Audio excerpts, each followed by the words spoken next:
Hello American literature friends. This is a video in which I'm going to try to walk you through the research paper, the basics that I'll be grading for in this paper, all of the information all of the questions that I can anticipate you having, all the information that I can think of to share with you. That begins with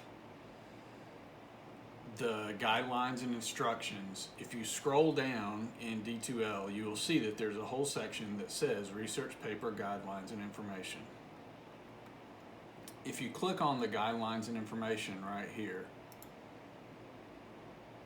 you will see there is guidelines and instructions.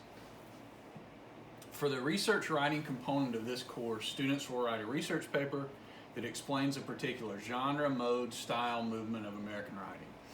We've been talking about those as we've gone through the semester, and as we have gotten to particular writers, we have defined particular genres or modes or movements.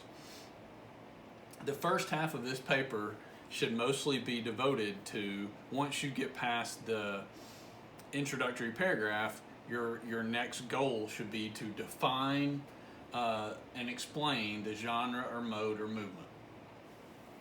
And then once you do that, the paper should then explore and analyze how a particular text and writer exemplifies or demonstrates or epitomizes or belongs to that genre and its features. How is this text an example of this genre? How does this writer belong to this movement? How does this story demonstrate the characteristics of this genre? How does this poem or story epitomize this movement or style of writing? The paper should be around 800 words in length. It should feature at least 2 sources beyond the primary text. That's going to be your text. You know, if it's A Rose for Emily by William Faulkner, that's your primary text, and you need 2 research sources beyond that. If your text is Mouse by Art Spiegelman, well, you'll need 2 sources about the graphic novel beyond that. As with all formal papers, it should feature a title, so you need a title at the beginning of the paper, a beginning, middle, and end. The beginning paragraph should introduce your topic, both your text and your movement, so there's 2 pieces to the topic here, and then a middle that should first define your genre or movement, and then should explain how your writer or text fits into it, and then an end that's just a few sentences, a short paragraph, with a conclusion, a summary that reminds the reader what your paper proved and why it was important to show or prove. And you will need a list of works cited at the end in standard MLA format. I'll go over that in just a second, and there's also a link to guide you to how to do that in D2L. And so you also need a thesis or purpose statement in the first paragraph that essentially tells the reader what your paper is going to show or prove, what work your paper is going to do.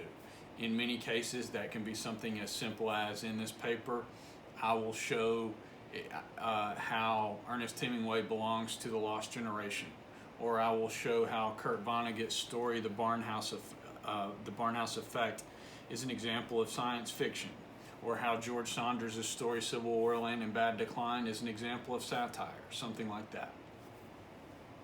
The first step in this assignment is to define the genres or movements that are available and what writers are associated with those genres and movements. So I've given you a pretty definitive list that you can choose from here. For example, the Harlem Renaissance, and then James Weldon Johnson and Zora Neale Hurston belong to that. Or postmodernism, there's a vast list of people to choose from right there. Same with modernism. We've got several modernists like Hemingway, Faulkner, Williams, Frost, and Zora Neale Hurston.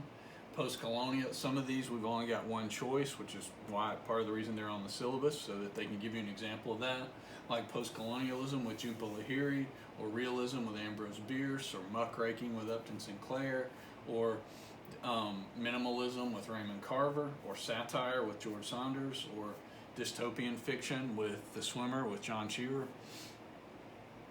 So what you need to do there is, again, your introduction should probably be around 100 words, and then you should spend 300 or 400 words defining what your movement or genre is, and then 300 or 400 words explaining how the writer and the text belong to that genre or movement, or a good example of that genre or movement.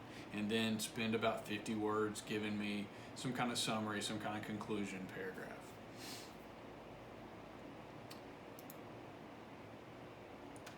So the basic format that I'll be looking at when I sit down to grade it is title, beginning paragraph that introduces your topic and that has a thesis that tells me what the paper is going to prove.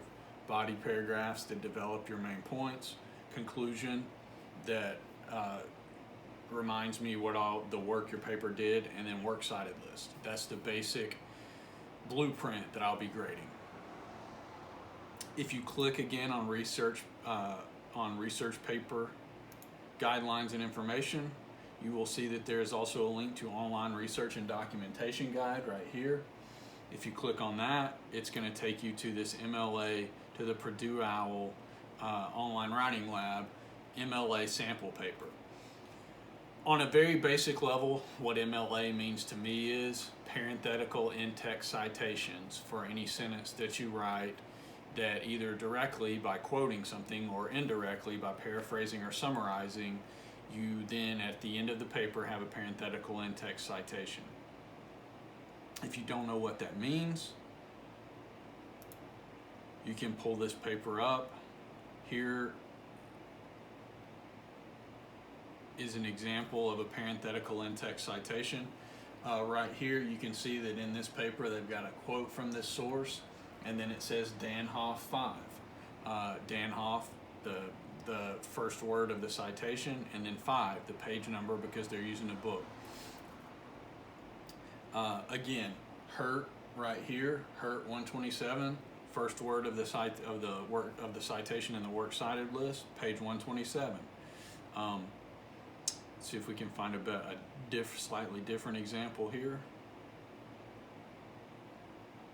You've got a bunch of these. There's another Danhoff. One of the points that I would make to you is the way that you know what should go in the parentheses and the parenthetical in-text citations is, many of you would say, well, the answer to that is the author's last name. The answer to that is not the author's last name. And the reason for that is because you can see right here, well, what if your source doesn't have an author? What if your source is Historical Census Browser and that doesn't have an author? The correct answer to, well, how do I know what to put in parentheses in the body of the paper is the first word of the citation in the works cited list that's not a, an, or the.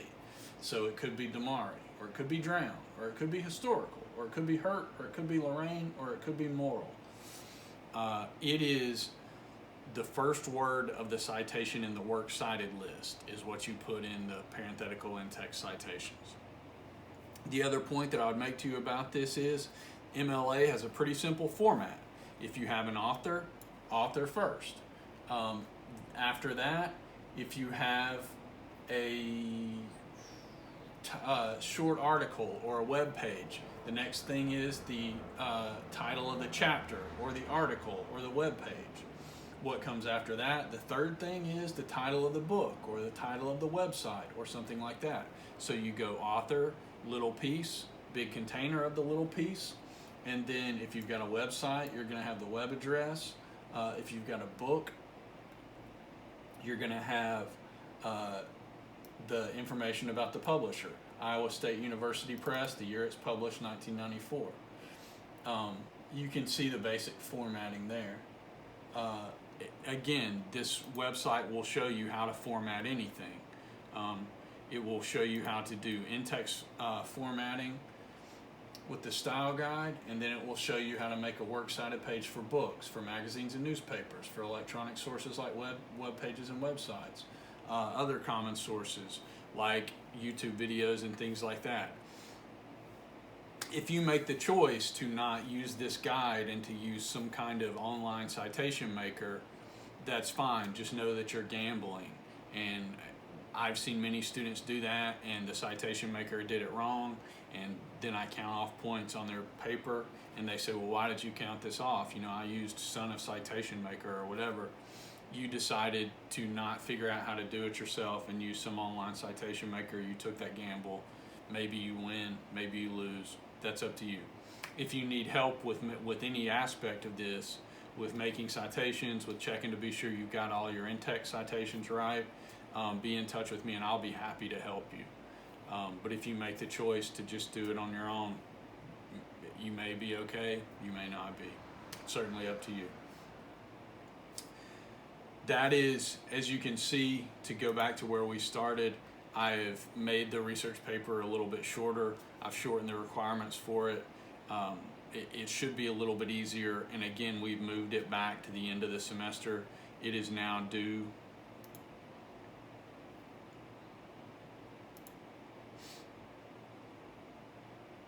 on April 28th. So you've got several weeks to work on this. If you have questions about this, I'll be happy to work with you or help you with it at any time in any way I can between now and April 28th. And on April 28th, we won't have class. I'll just be there to help you however I can work on it. But I wanted to give you a brief overview of what I'll be grading for and what I'm looking for and what I'm expecting. I hope that's helpful to y'all. Thank you for your time, and I will see you for the next video. Thanks a lot.